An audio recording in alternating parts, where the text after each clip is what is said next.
Hello, Scorpio. Good morning, good evening, wherever you are, Scorpios in the world. Um, a lot of energy in your eighth house. Your eighth house is where Jupiter just into. It is the house of Taurus. On your natal chart, it would be the second house, but this is your eighth house transiting. And so happening in your eighth house is there's 5 planets there. Not to mention that we're having a new moon in Taurus. The energy is already upon us, but it's dated for the 20th. And that means that you can look back 6 months ago to see what you released in the full moon of Taurus 6 months ago. And as you look at what you release, you'll know that you're not repeating a pattern to see that pattern again or to plant it in this new moon energy. Now, the other thing is with all of the planets in that Taurus house, there's some shaking going on financially, mentally, spiritually, physically, and environmentally, because it's actually, as I said before, your eighth house transiting. And so that means that you have a lot of different influences of energies going on. And what can help you through this time is to continue your mantras, your positive affirmations, and your meditation. It will keep you grounded until Jupiter gets more adjusted into Taurus because it will be there for a year.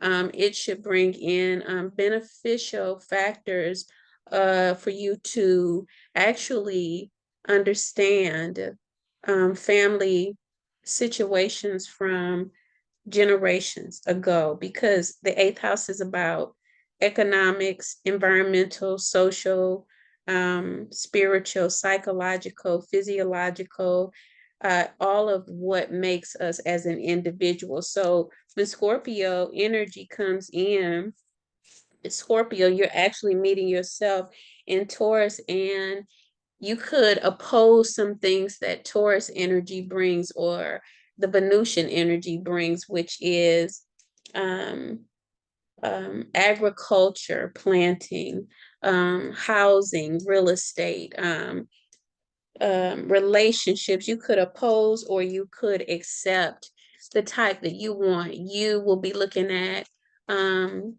traumas from your past, and you will be called from Scorpio's energy to keep healing that energy and not let that energy master you. The other thing that I feel greatly is that um, there will be new beginnings for you, but not allowing yourself to drag on past situations. It's like in a situation where all of the aspects of who we are being called forward. We're saying, I like that, I don't like that, I let go of that, and I let go of that. So some things will be released, or we could say we have buried it. We have had a ceremony for it. And with the new moon coming in that energy, you want to release anything of doubt, especially when it comes to your finances, because Taurus is also aspecting this energy because it's the moon, but it's also your eighth house. Taurus is your eighth house. So you want to let go of any kind of doubts that you have about your finances and know that even with Taurus, you're manifesting. You can manifest. I was teaching on how to go into your mind field of harvesting last night with my class. And so as you do that visualization, you can see everything that you want in the mind field of harvesting, and that's where you plant it in the spirit, like in April, in Aries time, and now there's a fruition coming forward.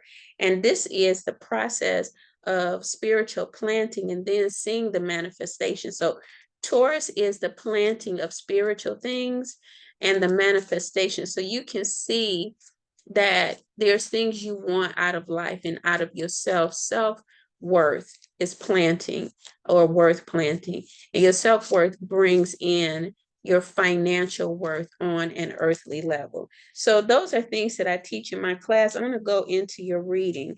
And that is part of it because this is focused towards you and your eighth house. Any kind of trauma, release it.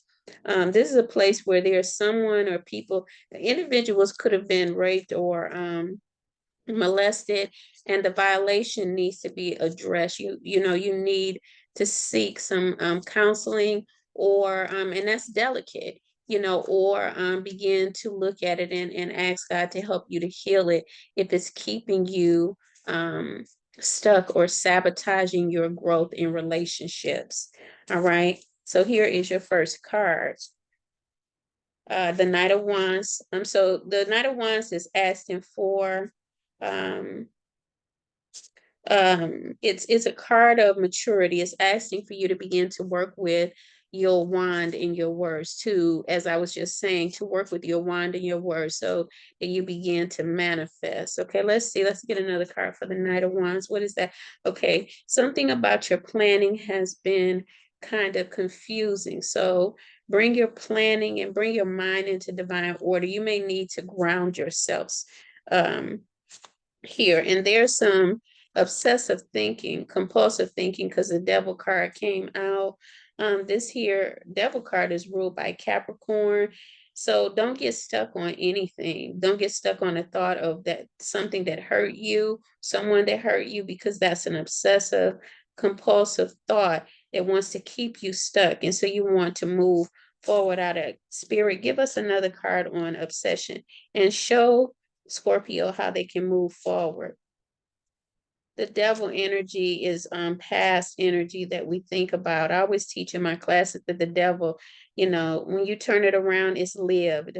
Write it down and you'll see. So you got DEVIL, that's the devil, and you turn it around and it's LIBED. That means that we're focusing on things that are past tense in itself. The word speaks for itself.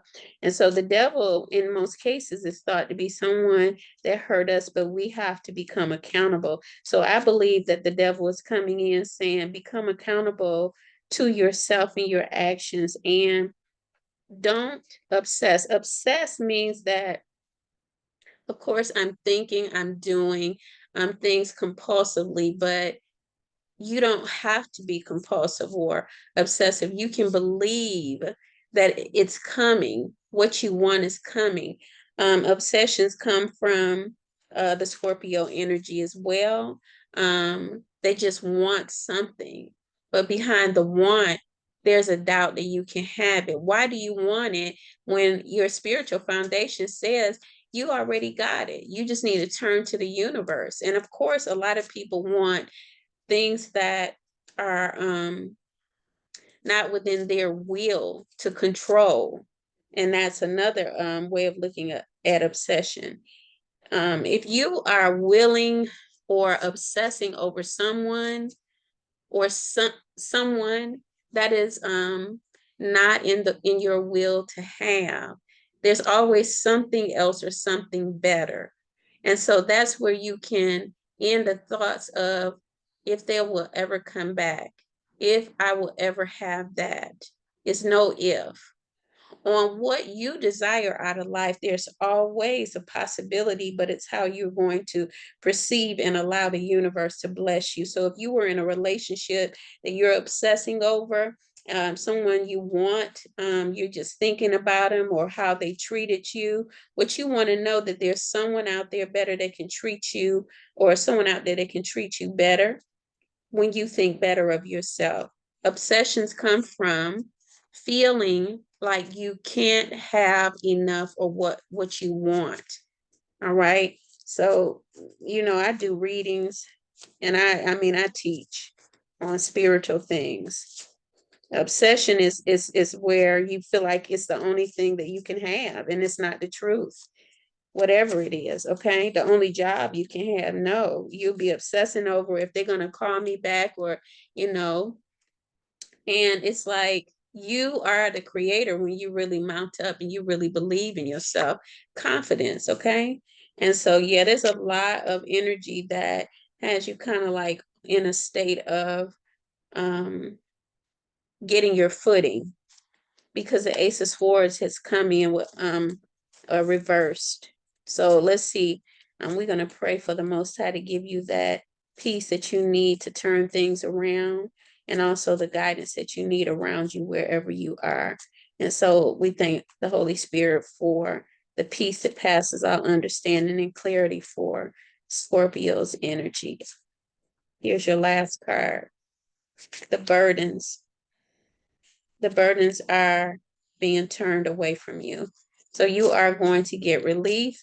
But I would say do not wait because you got a word that burdens are going away. Work towards what's going to help burdens leave, which means that you practice peace in the midst of the storm. All right. And so God bless you in this new moon energy and the new thoughts that you are planting and the new emotions. Bye-bye.